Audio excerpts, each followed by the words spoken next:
Cette femme a été tuée et découpée à la scie par son propre fils.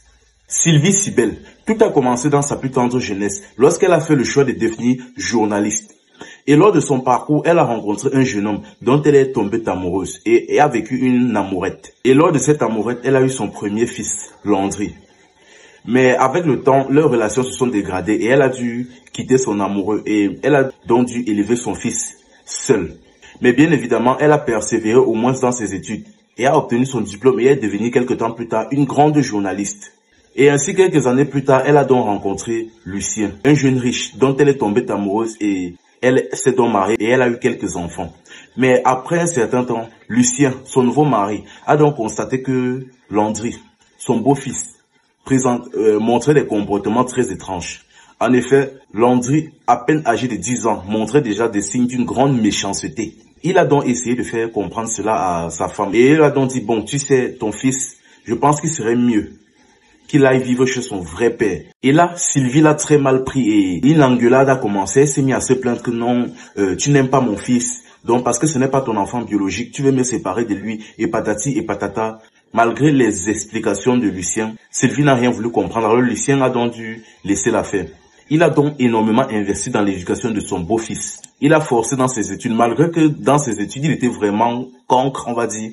Il a beaucoup forcé jusqu'à ce qu'il obtienne le bac. Et après l'obtention de son bac, il a décidé de l'envoyer directement à l'ENAM. L'ENAM, une des écoles les plus prestigieuses du Cameroun.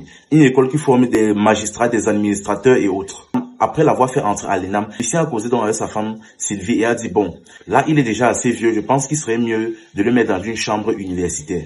Après une vague discussion, Sylvie a accepté. Et une chambre lui a donc été louée. Le problème maintenant est qu'une fois à l'ENAM, il a failli maintes fois être expulsé de l'ENAM. Pour la simple raison qu'il volait. Il avait un grand esprit de vol en lui. Il volait énormément. Un jour, il était donc assis sur une table avec son voisin. Et lorsque son voisin se lève pour aller aux toilettes, il laisse son sac. Après être sorti des toilettes, il revient. Il se rend compte qu'il ne voit plus son argent dans son sac. Bon, Landry étant le seul à proximité de son sac, il décide donc de l'accuser. Après de maintes plaintes, on décide donc de fouiller le sac de Landry. Et en l'ouvrant, on découvre donc l'argent de ce dernier. Et c'est à partir de là qu'il a failli être expulsé. Mais sa mère étant une grande journaliste, elle a pu étouffer l'affaire et le couvrir entièrement. Quelques temps plus tard, donc, il est sorti diplômé de l'ENAM. Et en attendant qu'un poste lui soit attribué, et n'ayant jamais travaillé dans sa vie et ayant toujours reçu tout de sa mère et autres, il a donc commencé à se lancer dans les jeux d'argent et dans la consommation du Kior. Et après maintes témoignages, ses propres amis ont révélé que ce jeune était capable de vendre toute sa propre famille pour le Kior. À un moment donné, donc, étant énormément en cours d'argent, il a donc décidé d'aller voir sa grand-mère. Sa grand-mère chez qui il avait l'habitude de racketter de l'argent. Sa grand-mère était une caissière à une église. Il est donc parti la voir directement chez elle et au début d'abord il a demandé gentiment de lui donner de l'argent et cette dernière a refusé. Prise de colère, il a donc étranglé sa propre grand-mère. Et sa grand-mère est morte. Mais bien évidemment, sa grand-mère vivait en concession et le voisinage a très bien compris les bruits. Ils sont donc venus toquer à la porte et il a trouvé. Il disait que mais c'est quoi tout ce bruit? Où est ta grand-mère? Il a donc répondu que non, elle est partie au marché Mokolo faire des courses ou autre, je ne sais pas. Bon, sachant que Landry était son petit-fils, elle a donc dit ok, il n'y a pas de problème. Ils ont donc accepté sa version et se sont donc allés. Mais quelques temps plus tard, Sylvie est rentrée et a vu son fils assis sur le canapé avec le téléphone de sa grand-mère.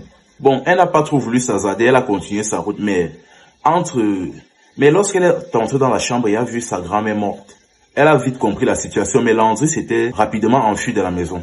À ce moment-là, il aurait dû être arrêté et enfermé, mais Sylvie a couvert l'affaire. Elle a étouffé entièrement l'affaire. Et bien évidemment, toute la famille, je dis bien toute la famille était au courant que Landry avait tué sa grand-mère. Mais c'était devenu une sorte de secret de famille. Sylvie avait entièrement couvert l'affaire. Le meurtre de sa propre mère par son fils, elle avait étouffé complètement avec tout ce pouvoir de journaliste et autres. Et bien évidemment, elle ne voulait toujours rien comprendre venant de Lucien. Quelque temps plus tard, Landry était donc encore à court d'argent. Un jour donc, il a appelé sa mère et il lui a demandé de venir le voir. Sa mère donc s'est déplacée, est venue le voir et à peine arrivé, il a commencé à étrangler sa propre mère jusqu'à ce qu'elle meure. Et dès qu'elle est morte, il a sorti son téléphone et a appelé un de ses amis. Ses amis sont venus et ils ont commencé à découper le corps à la scie. Découper les jambes en deux morceaux, les bras en deux morceaux et le tronc en deux, ainsi que la tête à part. Et ils ont mis le tout dans 2 valises différentes. Et l'ont jeté dans une rivière. Bon, cette rivière, donc, c'était dans une rivière où de nombreuses personnes, plus notamment des employés d'une laverie, venaient se ravitailler en eau. Et un jour, donc, un des gars travaillant à la laverie est donc allé à la rivière, à cette même rivière, pour puiser de l'eau. Et à un moment donné, il voit une valise à côté et il interpelle son frère. Pensant donc trouver de l'argent à l'intérieur, ils ont décidé de l'ouvrir. Et en l'ouvrant, donc, ils ont découvert les différents morceaux d'une jeune femme découpée. Et alors là, ils ont appelé leur patron. Le patron s'en est donc allé à la gendarmerie. Une enquête donc a été ouverte et après l'enquête, Landry a été arrêté. Et il a subi donc un fort interrogatoire. Et bien évidemment, je ne vous dis pas comment les interrogatoires se passent au Cameroun. Il a donc avoué le crime, le meurtre de sa mère et autres, et a été arrêté. En ce moment, nous attendons encore la sanction. Mais dans cette affaire, je me pose une question. Comment peux-tu étouffer le fait que ton fils ait tué ta propre mère? Comment peux-tu étouffer ça? Comment peux-tu étouffer le meurtre de ta propre mère par ton fils? Comment peux-tu faire ça? Il y a un vieux dicton au Cameroun qui dit « On élève soi-même son propre démon ». C'est-à-dire, dès le bas âge, ses comportements ont déjà été repérés. Son propre nouveau mari, c'est-à-dire Lucien, son propre nouveau mari, l'avait bien précisé, l'avait bien rappelé. Les signes de méchanceté à l'âge seulement de 10 ans qu'il présentait. Il n'arrêtait pas de battre ses propres frères, sans aucune raison, pas méchanceté et autres. Mais même Scala, elle n'a rien voulu comprendre, malgré les comportements bizarres et méchants de son fils, elle n'a pas toujours voulu comprendre. Et le pire, et si on pouvait encore mettre ça sur le prétexte de l'amour maternel, elle s'en est allée même jusqu'à couvrir le meurtre de sa propre mère par son fils. Déjà là, ce n'est pas normal.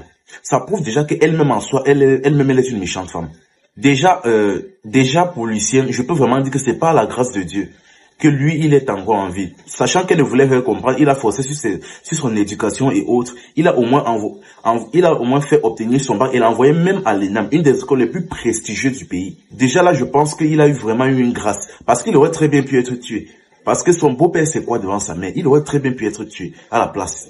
Sachant surtout il était riche de base, donc il avait énormément d'argent. Déjà pour le fils, déjà, il n'y a rien à dire. On a déjà tous compris qu'il était méchant. Donc déjà là, il n'y a rien à dire. Mais le problème donc, c'est la famille d'abord qui accepte de garder le secret, ne serait-ce que le secret de la mort de la grand-mère. Et maintenant la mère elle-même, qui a passé toute sa vie à couvrir tous les méfaits de son fils, à cacher, à se convaincre à elle-même que son fils n'avait pas de problème.